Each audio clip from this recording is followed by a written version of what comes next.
You know what? I forgot to move this mic closer. Let me see if I could do this without messing it up.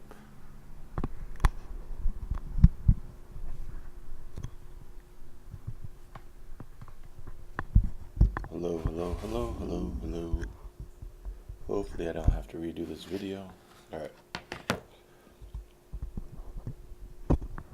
So, this is proud to be an American couch owner.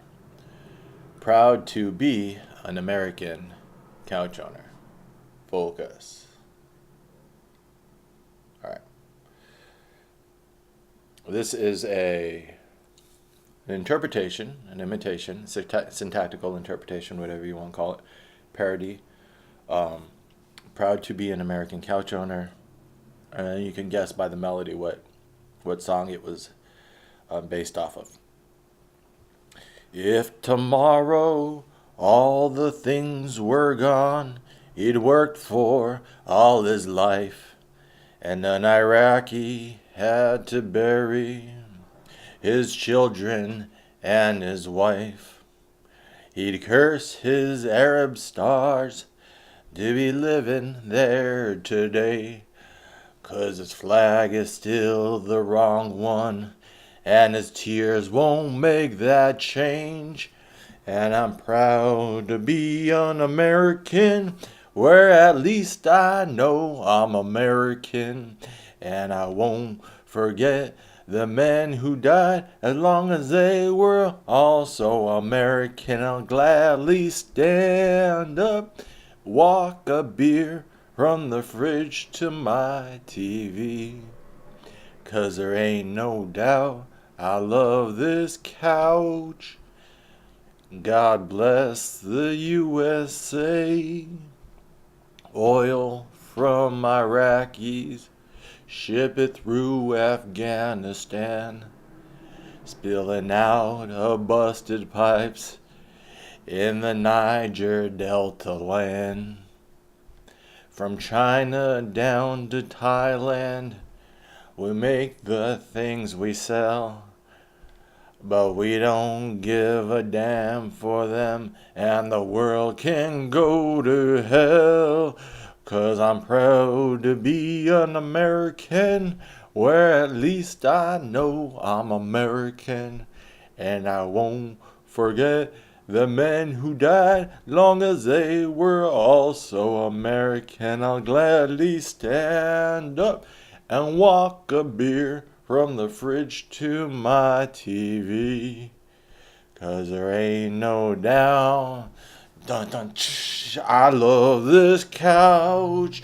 Dun, dun, God bless the USA. Push, push. Grr, grr. Eagle noises, eagle sounds. Grr, grr. Anyways, so proud to be an American couch owner. I was proud to be an American. When I was in the military for those first couple of years, bouncing around 18 to 20, in basic training, we listened to this song right before our graduation. We sat in a theater and they played patriotic. There's a theater on base at Fort Leonard Worth, and we played. They played patriotic themes in America, and they played this song, and it was pretty hardcore propaganda. I never really cared too much about that because I mean, how much did I care about the Christian propaganda growing up? About how Christians are the good ones and everyone else is the bad ones. Muslims, atheists, gays. You don't think about these things until you get into the bigger world and you realize that you discount it. I think when you're younger, before you realize the danger from a narrow ethnocentric or one view for religion, culture, whatever, before you realize the danger and you read history and realize how much violence was done through those types of rabid tribalism, you just imagine, even if it's not fully indoctrinating you, you imagine, well, everyone is able to make up their own mind and it's good for us to be proud. Why is pride bad? why is white pride bad? Why is white power bad? Why is black power bad? These things aren't bad by themselves, but rabid tribalism has a history, and some forms of rabid tribalism have a bad history. The history of white power is pretty terrible. So that sets off alarms when that comes up. The history of Americanism, rabid patriotism, jingoism, is going to go down in history as pretty terrible, just like Christianity. The religion of American patriotism will probably rival Christianity as well. I'd have to go through history and think of how many people died in the name of Christianity or in Islam. If you want to know the most violent religion, that would be Genghis Khan. He killed the most people out of all history, and they didn't even really have a religion, so they had a great sky god. They were the most tolerant, probably out of any ruler. But if you want to talk about pure violence, that guy definitely by a large margin won the historic record books as far as how many people he killed. So you can't really say that one ideology like Christianity or Americanism is more violent, because we know who was the most violent in history, and he didn't even really have an ideology. He just objectified people who lived in cities to the point that he would slaughter them like animals, from my understanding. And histories like that, you read more and more, and you get it's more nuanced. It's not as simple as just blanket statements. But from what I understand, that's how they're able to slaughter in so great number, and also their warfare and tactics and strategies and management was just very severe. So, but yeah, you need a belief system in order to commit violence in that great of a scale. So their belief system was that the people they were slaughtering were less than human just because of their lifestyle. It was a reaction probably because the nomadic people on the steppes had to survive in the toughest situation. So if you survive through a lot of suffering and persecution, it makes it easier for you later on to then persecute and make your oppressors suffer. Same thing you can see, I guess, in Christianity, who were persecuted. Well, yeah, Islam and Christianity went back and forth, I guess, during the Crusades. Uh, the Christians during Genghis Khan's time thought that he was a prophet. You could find it in some of the literature, and most of what I know about Genghis Khan I read from this book that came out a couple years ago about him. So it's not good to base everything off of one source. But some of this stuff seemed pretty objective, that it would be hard to get this wrong. That he came and he was killing the Muslims in his path, but he was killing everything in his path. But he didn't get to the Christians quite. He didn't really get to Europe. So they thought that he was a force on their side. But you'll see this in history, I guess. One oppressed group then becomes the oppressor, which is also why it's identity politics is dangerous. I was just thinking about that this morning. What is it, November 19th? That we have structural issues in our society which sets up hierarchies, which if you look at the macro picture, democracy would allow people to participate in a government. I wrote this recently. Let me read it. I probably wrote it better than I can imagine it.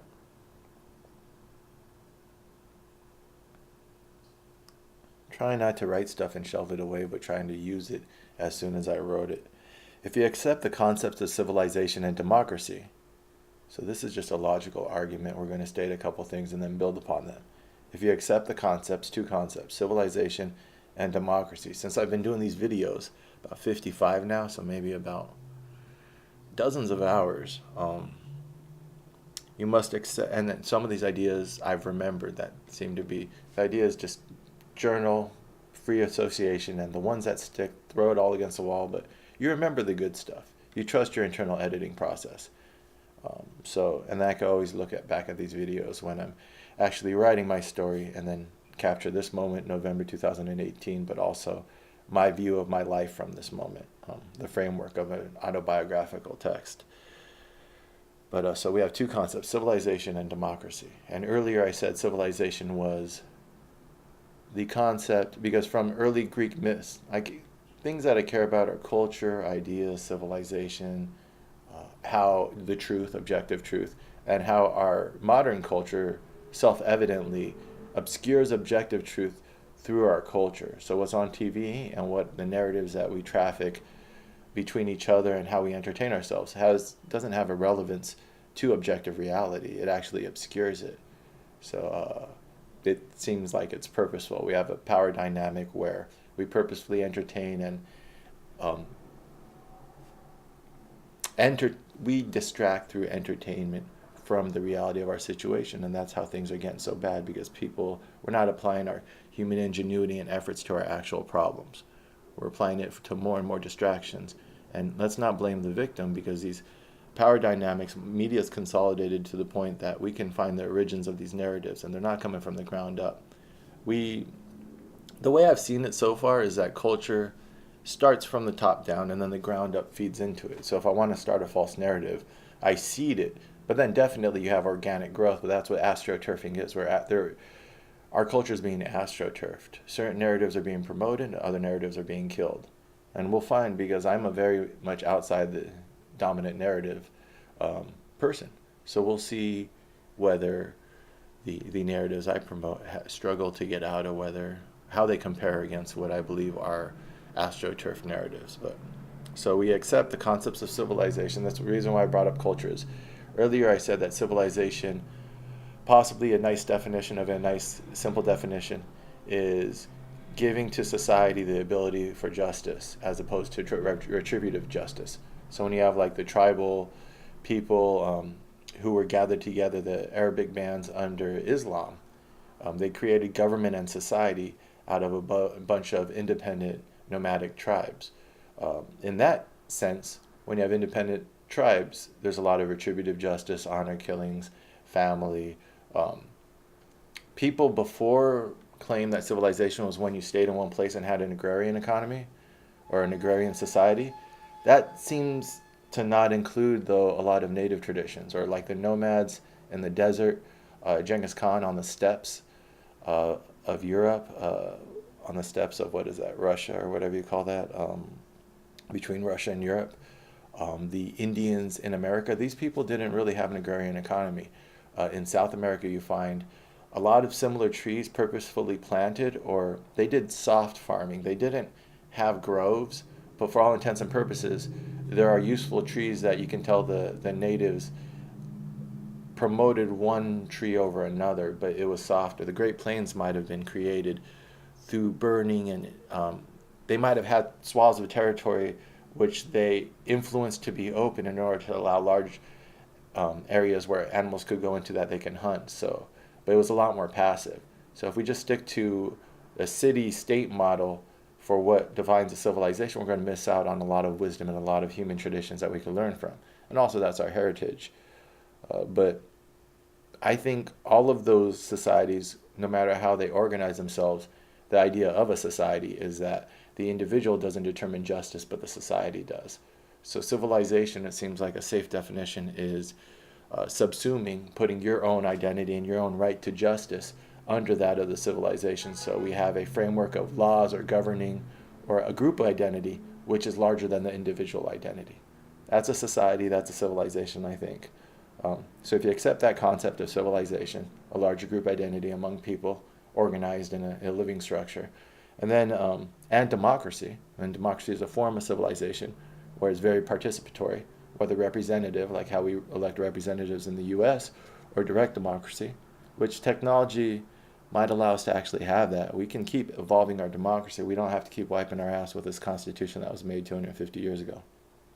So if you accept those concepts, those two concepts, civilization, justice beyond yourself, but the group establishes justice, and democracy, a civilization in which we all participate, not a civilization in which there's central authorities like Genghis Khan or these other ones very top down, then you have to accept the concepts of a nation and its laws being a living fiction. Every one of its members has a right to edit. So then you have to accept the concepts of a nation and its laws being a living fiction, that every one of its members has a right to edit in accordance to the framework. So if you accept civilization, the group identity, and if you accept democracy, participatory group identity, then you have to accept that these are fictions that we all have a right to edit. these aren't natural laws like gravity. These are laboratories, man-made laboratories, where then we can test the natural laws like gravity. Gravity and scientific laws, thermodynamics and thermodynamics and all that stuff are things that we observe in nature that we say these are, for all intents and purposes, laws because they're patterns that don't seem to be broken, foundational patterns. But that's not what civilization or democracy is. Those are inventions, those are fictions. And those are where human behavior might be governed by laws, but human structures are fictions in order to serve a purpose. If our fictions we say are just, then it should serve the purpose of edifying human behavior, I would imagine, allowing us more honest expression of human behavior and allowing us to correct ourselves and correct each other. And that's that form of justice. But to back out to the macro picture, to acknowledge that these are fictions and these are living fictions. Our body of laws can be changed based off of precedent. The law used to be very racist. In our Constitution, 3/5 of a person was a slave. So these things are correctable, and every member of the society has a right to input corrections within the framework. I say that within the framework because you can't, just because you claim a member of a democracy, doesn't mean you have a right to then jump to the head of the line to change it. You have to work through the laws or work through the voting system or whatever that framework is. So that was an idea. How does that relate to that poem? Well, proud to be an American couch owner. This rabid tribalism, which seems to pervade all our parts of life, the American patriotism, is an excuse not to think, the same way as, like, I read a book, Authoritarianism, and it talked about religion a lot. There's cheap grace, where you say you're a Christian, so now you don't have to try to be a good person, because if you just accept Jesus Christ as your Lord and Savior, you'll go to heaven. So that could discount all of your assholery. And then there's people who believe that faith through good works. You have to act like a good person too. But the cheap grace is just that if I just pull out my Christian card, then I'll get to heaven and fuck whatever I've done in my life. That's kind of like, I guess there's cheap grace, there's cheap patriotism. And lately in my mind, I've been thinking of this term, flag fucker. Flag fuckers, in my mind, are people who just, like Joe Rogan, he plasters the flag behind him on his podcast, but he doesn't feel a responsibility to actually consider what that means to be an American, or to improve it, or to investigate some of these ideas he traffics in. It's just enough for him to make money off of it. Or Dan Carlin the same way with that hardcore history pod. And you notice that these people, these simplistic thinkers, group up together. They don't mind their errors, and they claim to be having this new type of discussion on the internet, but they're just longer bullshit, longer infomercials. They're not deeper, and we need deeper discussions. We don't need people in a Me Too movement, which is a corporation. Just like Occupy Wall Street, there's a stranglehold of the resources early on in order to financialize that organization, so now it's making someone money. There's some articles that just came out when it first started within the first year that people quickly got on that. Or Black Lives Matter the same way. Because if they're not truly organic institutions and they're astroturfing, then there's people who you have to offer profit motives and incentives. But we need more honest, real discussion, and less people just talking to make a quick buck. So hopefully I'm coming off like that. But that was me ranting about today. And this this isn't a podcast, this journal is supposed to be me talking about these works. So this was me. I've gone through my life and tried to correct blind spots as I see them. This is me in that space, 2007, 8, I think. Obama was just being elected. I had a lot of bullshit coming at me from this dominant culture. And I had some bullshit still within me from being in the military and stuff. So I remember distinctly that propaganda, proud to be an American. I like outlawed country and certain forms of country. I definitely don't like stuff that is just purely patriotic, and it's too biased. All of my truths, all of my wisdom, I need it to be a little bit balanced. I'll peek my head into a biased store like I did with the military, but I'll have to correct it a little bit. The military started to stink to me a little bit. If there was a noble cause, actual defense of our country, But just by being in there, I could tell that the character and the mission wasn't that noble, and our commander in chief was George Bush Jr. Enlistment's down now because people probably feel the same. There is a noble fight, and I'm looking for that noble fight. When I was in the military, I recognized that there were people out there, these warriors in our society who stand up to defend our country and their family. There's a warrior tradition in any society. People looking for fights. Young men who want to throw their bodies on grenades. I think when you're younger, before your prefrontal cortex is developed, you have more of that suicidal ambition. But I'm still looking for my fight. There's a lot of people out there, good people, honorable people, looking for a good cause.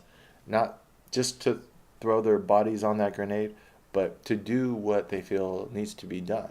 Because um, the most noble of the male traditions, I think, is sacrifice. You create that space in order for the creators, the female energy or whatever you want to call it, to come in and have the babies and push our civilization forward. Um, this isn't it. Proud to be an American isn't that noble sacrifice.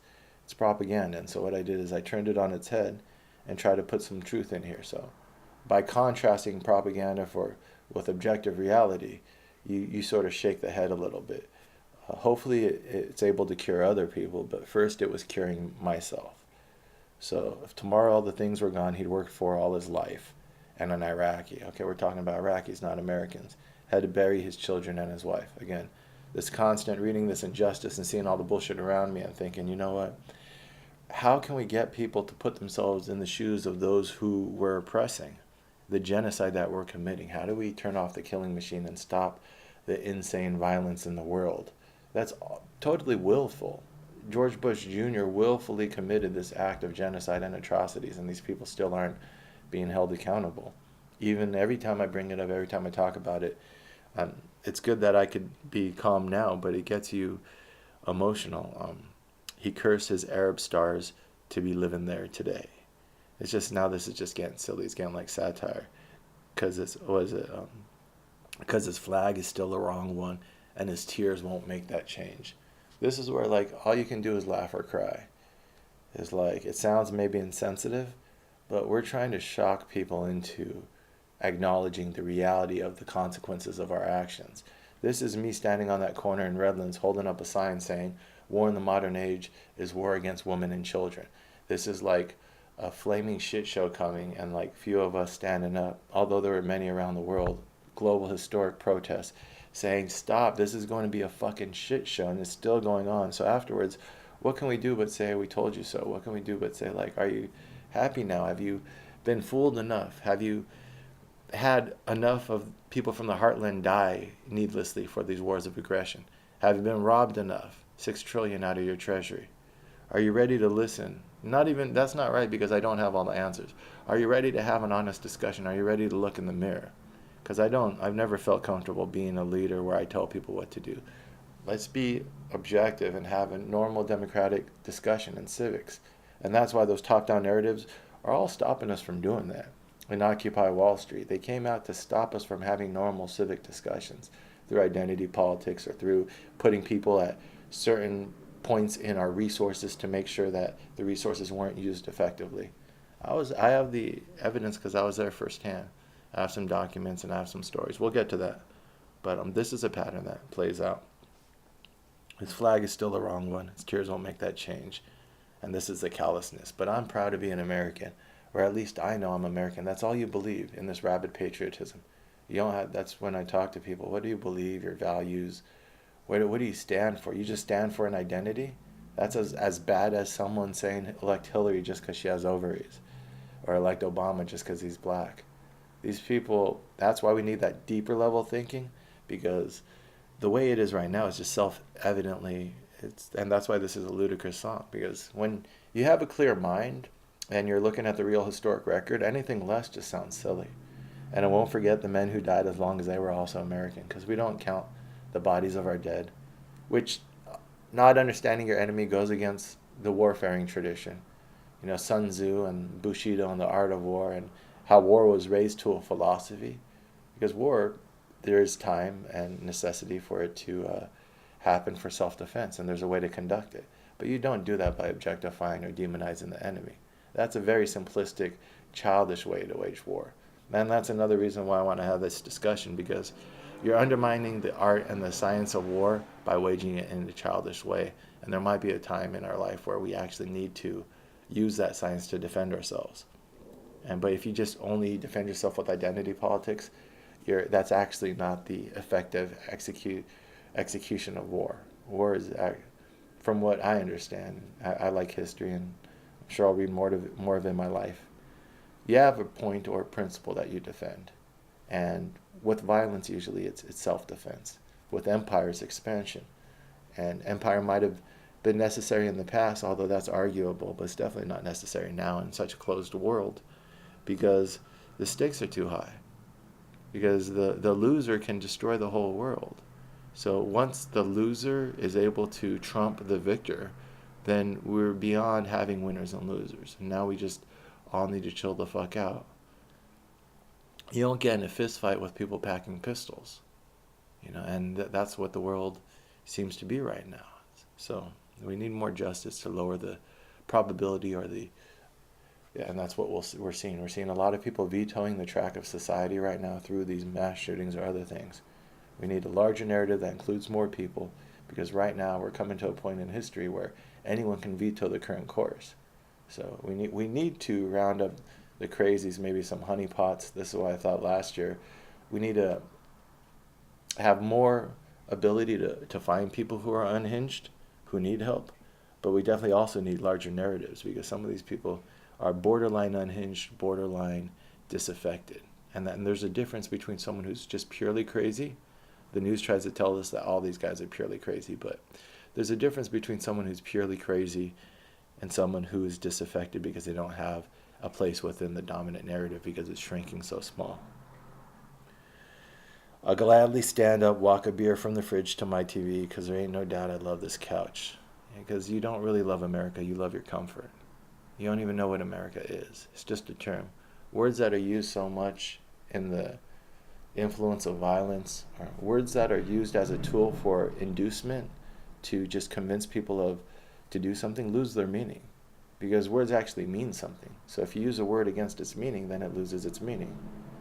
To be an American, if that just means to excuse empire and foreign aggression, it starts losing its meaning, and we start losing our identity. Because America used to be, I don't know if it ever was, but there's a concept of America, because it wasn't. It was hypocrisy from the beginning. All men are created equal, a wink and a smirk, 3/5 of a person is a slave. So it's always been a hypocrisy. Thomas Jefferson writing the Declaration, or whatever he wrote, and then having a baby with a slave. It's like these weren't men of true conviction. They were all a little bit dirty in their moral conscience. No one could be 100%, but we definitely have a higher standard of morality than they did back then. Well, do we? Because they were going along with their dominant systems, and most people go along with their dominant systems now, so that would probably be historical bias. We probably, but we have to raise the norm. Just like when you stopped slavery and you said, all right, this is, the norm now is no slavery. The norm used to be slavery is okay. No, it's not. That's all we have to do with empire. The norm now is we can't go into countries and claim that we're liberating them when we're really committing genocide. So, and then we have to get these people who buy into this Americanism to just look in the mirror. What is Americanism? If it's just excusing our atrocities, then that's not a belief system. That's you hiding behind the truth, or from the truth. Oil from the Iraqis, ship it through Afghanistan. There were pipelines laid out in Afghanistan. Every foreign intervention, and we say that's where the cynicism comes up. With a wink and a smirk, we just went in Iraq for the oil. If that's true, then what are you doing to stop that? Because that sounds like a huge injustice, a historic global injustice. Well, what can you do? Because it's all bullshit anyways. If that's true, then what type of man or woman are you? What type of human being? How are you going to raise your children with those belief systems? Well, you don't. And maybe that's why people need sleeping pills and other things, because they're so full of contradictions. And not even, they didn't create these contradictions. They're just forced to abide by them in order to survive. I don't blame people for being cowards. I blame them when they defend their cowardice. So it's okay if you keep your head down because you don't want to start the discussion because you don't want to rock the boat. That's okay. But when someone does start the discussion, that's the time to join. So the coward doesn't have to race to the front line, but if you pick up a weapon in defense of the enemy, then that's a step beyond cowardice. That's complicitness. Um, Spilling out of busted pipes in the Niger Delta land. I think that's where. What is it? Not Shell. Well, these companies. It was a California company, a large oil company, and they had some issues in the Nigeria, where they pollute the environment. This goes to the corporate structure. I thought of one this morning when I was at the gym. It was that we live in a world of corporate governance and human suffering. So there's a lot of corporate governance. Capital flows all around the world, but not humans. We suffer the consequences of that. So these structures, top down, aren't based off race or a color wheel, because it's not even race they're talking about. They're not saying that like Caucasian privilege. They're saying white privilege. White isn't even a race. It's just a label, though. It's a sloppy objectification. What about corporate privilege? Corporations have more rights than humans. But perhaps, just maybe, white privilege, that term, is an excuse to keep us from discussing corporate privilege. When I was in Occupy Wall Street, we were talking about corporate privilege, and it got sidetracked by the identity politics of white privilege. And then out of Occupy Wall Street, they recruited people to start Black Lives Matter and continue this identity politics, which benefits power brokers like Obama, power brokers like Hillary, who then claim their identity groups and then rise to power and enrich themselves. They definitely don't have any values they stand for or any principles. So what other reason are they talking? That's a good, China down to Thailand, we make some things we sell. Again, the corporate structure of the world. We don't give a damn for them, and the world can go to hell. This is me asking that American, if you're proud to be an American, what does that mean? What do you believe in other than just being American? And that's something I guess I would ask a guy like Joe Rogan, but I know what he would say, and I don't want to speak too much about other people, because I want to make this more about what I believe, not what other people. But if I'm feeling strongly, I got to get that emotion out so I can reflect on it later and think if I was being fair or if I was being projecting. Because like a guy like that with his podcast, I might just be a little jealous of his success. But something, let me try to be objective, that bugs me is that he profits off of these identities and off these narratives. He doesn't question them, doesn't question power structures. He talks about, I can't wait until they come out with a new iPhone. Or like his buddy, was it the Melonhead, Brendan Schwab, was it? He's like, my kicks and my fashion and this and that. What do these people believe in? They got, someone said in the comments really well, rich goggles. They say their lifestyle, their brand, their comfort, they don't really question the narratives, which might be causing suffering around the world. I don't think you really have a right to rep the flag if you're not willing to actually investigate and defend the values. Not the values as they historically have been, because they've been values of empire, but the values as they should be. We're on a suicidal track, and we have to course correct. And if you just profit from power and violence without questioning it, doesn't seem like a moral way to live. And so people like me and other people, I think, will call you out on it. And then also, I've always believed a lack of character, your punishment is having to live that life. So when you don't really believe in anything and you don't really have any values, all those self-contradictions are just eating yourself up. And maybe you can create a little bubble of comfort and insulate yourself from the consequences of your actions, but you run into people like me or you run into real life. And then those contradictions can be painful. And that's not up to me. That's why you shouldn't. I think I wrote something last year, when you point at evil, you become evil. So you let it self-destruct. But this is all about purifying my mind and my life and checking for my own contradictions. And this is one of the ways I did it way back when I was writing these things. So this entertained me and this clarified some things. And when I read it now, it reminds me of just how silly, rabid patriotism, jingoism, tribalism can be.